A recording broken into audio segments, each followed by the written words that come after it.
Welcome everyone to the 7th Halls of Injustice.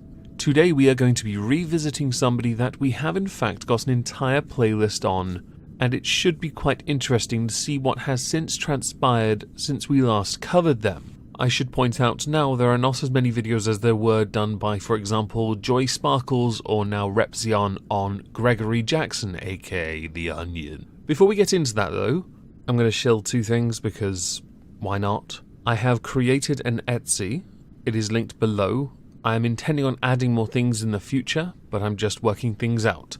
Also, because of the recent art contest, there is new merch on Teespring. If you are at all interested in supporting the channel, both are linked down below. So the target for today's Halls of Injustice is Shamima Begum. If you don't know who she is, the playlist is linked down below, but I'm going to now give you the Cliff Notes. Shamima Begum, at the age of 15, fled the United Kingdom with two of her friends, one of which is no longer and sadly with us.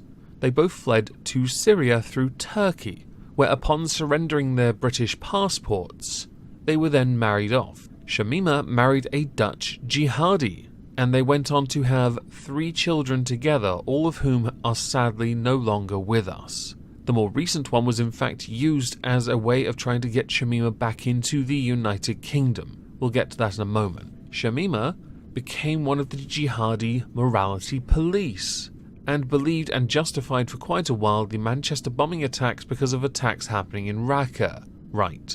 Well, Raqqa now looks like rubble, the Islamic caliphate that they created, because they imposed their will upon the people, bullied them into silence, harmed people unnecessarily, and endorsed and actively participated in acts of terror. Shamima is now 20, and last year, after having her 3rd son, she was interviewed by Sky. During the interview, she said she wanted to come home, but didn't understand at the time what she did was wrong, and that being the reason why she couldn't come back. The then Home Secretary Sajid Javid made it quite clear she's not coming home, something that has actually been restated by Priti Patel. She received her letter and was interviewed upon reading it, and went on to continue her life in the Islamic Wives area of a detention camp. They were separated because the rest of the camps not overly fond, refugees that is, that were stuck in camps as well because of the damage done by the terrorist group. Months and months passed, with the family of Shamima desperately trying to get her to come back home to the United Kingdom, something when the BBC actually went to her local constituency and asked locals, the majority said, nah mate, nah, she can stay there. One of the fathers of the other surviving girl tried also to get his daughter home, as he himself has been caught at protests supporting Islamic State.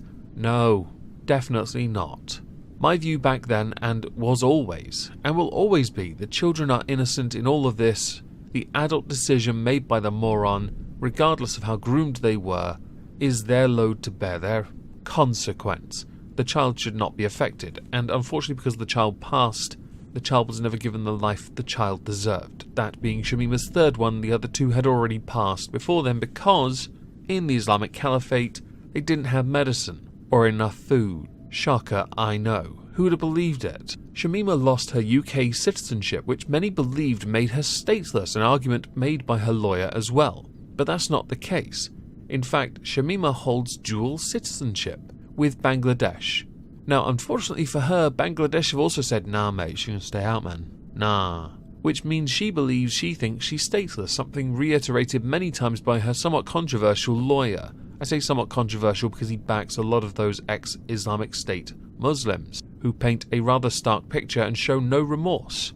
He really does choose his clients well. So upon losing her citizenship, she stayed in her camp and was then moved. She was moved to another camp called Camp Sunshine. That's not a joke, it's literally called Camp Sunshine, because the Islamic wives were not overly fond of her showing ankle or her nose.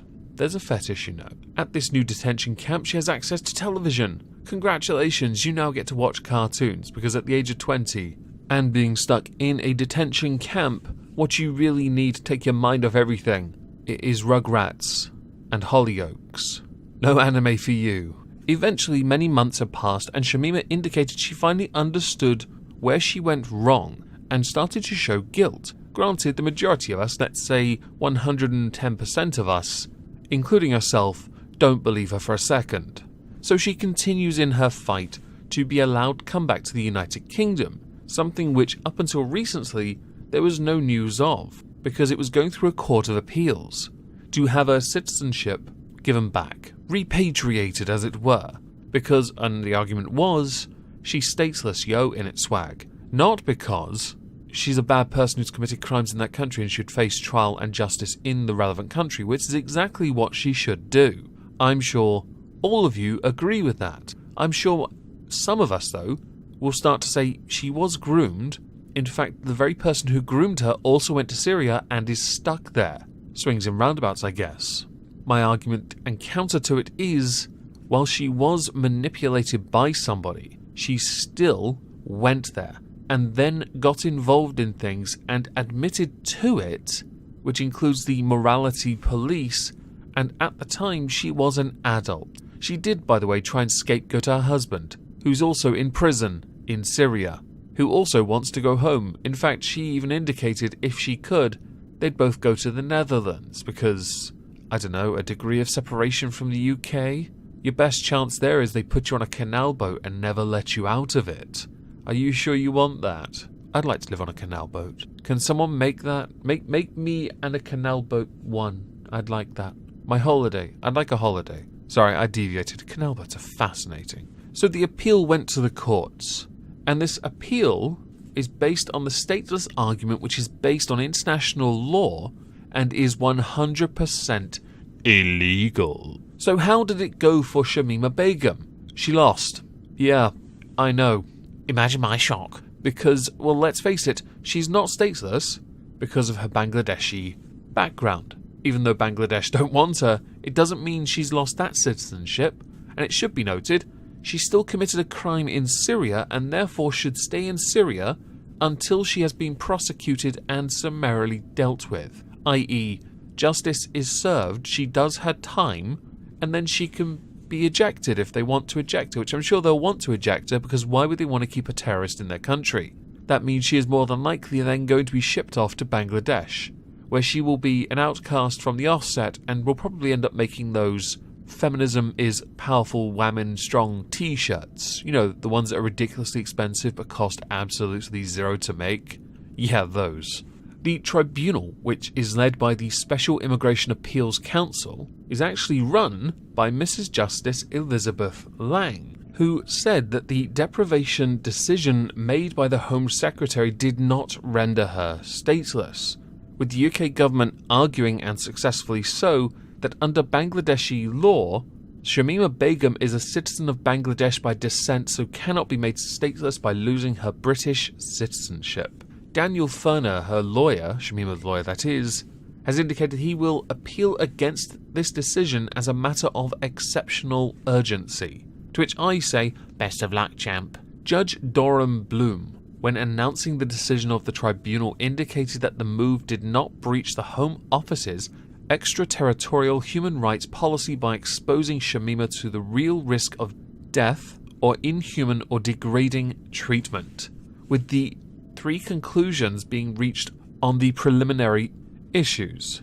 1, they concluded that the decision did not make her stateless. 2, they concluded that the decision did not breach the Secretary of State policy when he made the decision, which is 1. And 3 is whether Shamima can have a fair and effective appeal, which is accepted that Shamima cannot have an effective appeal in her current circumstances, but it does not follow that her appeal succeeds.